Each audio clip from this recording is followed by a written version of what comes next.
আসলে সন্ধ্যার পর থেকে এই উত্তেজনা এখনো পর্যন্ত কিন্তু রেশ রয়ে গেছে। একটু যদি দেখাতে চাই এখনো কিন্তু আমি যে শাহবাগ লাইট থানার তো ভিতরে কমাইছি। রয়েছে এর বাহিরে কিন্তু এখন পর্যন্ত ছাত্র দলের যে নেতাকর্মীরা রয়েছে তারা কিন্তু বলা চলে যে এখনো পর্যন্ত তারা উত্তেজনা মুক্ত একটা পরিণত এ ভাইয়া করে ভাইয়া ভাইয়া রেখেছে।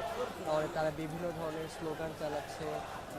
অনেক ছাত্র শিবিরের যারা নেতাকর্মীরা রয়েছেন দেখাবো। তাদের বিরুদ্ধে কিন্তু অনেক ধরনের কথাবার্তা তারা বলছেন। এবং যদি একটু প্রেক্ষাপটে জানিয়ে রাখতে চাই, আজকে আনুমানিক সন্ধ্যার দিকে আসলে যে অভিযোগটি আর কি আমরা পেয়েছি সেটি হচ্ছে প্রধানমন্ত্রী যে তারেক রহমান তার যে মেয়ে জাইমা রহমান তাকে কটূক্তি করে আসলে সামাজিক যোগাযোগ মাধ্যমে একটি ফেসবুকে ছবি পোস্ট করেছিল।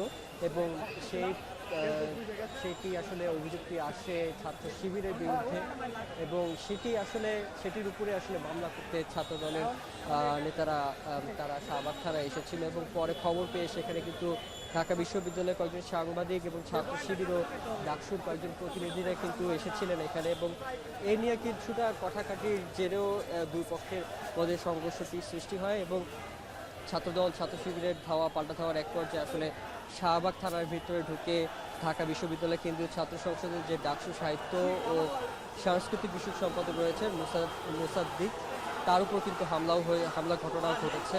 এবং এখনও যদি একটু দেখাতে চাই এখনও কিন্তু গেটের বাইরে বেশ উত্তেজনাকর একটি পরিস্থিতি রয়েছে। ভুয়া থেকে শুরু করে অনেক ধরনের স্লোগানই কিন্তু ছাত্র দলের নেতারা দিচ্ছেন।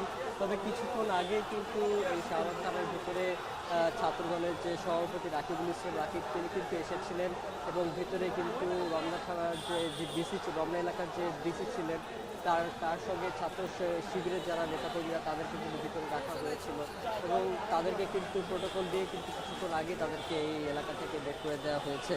এবং এই যে কটূক্তির প্রতিবাদ এবং ক্যাম্পাসে জাইমা রহমানকে কটূক্তির প্রতিবাদে তাদের যে অভিযোগগুলো বলছেন সেগুলো আসলে সন্ধ্যায় অবস্থান নেন ছাত্রদলের নেতাকর্মীরা। এবং এক পর্যায়ে এবি জুবায়ের ও মোসাদ্দিকের নেতৃত্বে ছাত্র শিবিরের কর্মীরা আসলে ঘটনাস্থলে গেলে দুই পক্ষের মধ্যে ধাওয়াও হয়।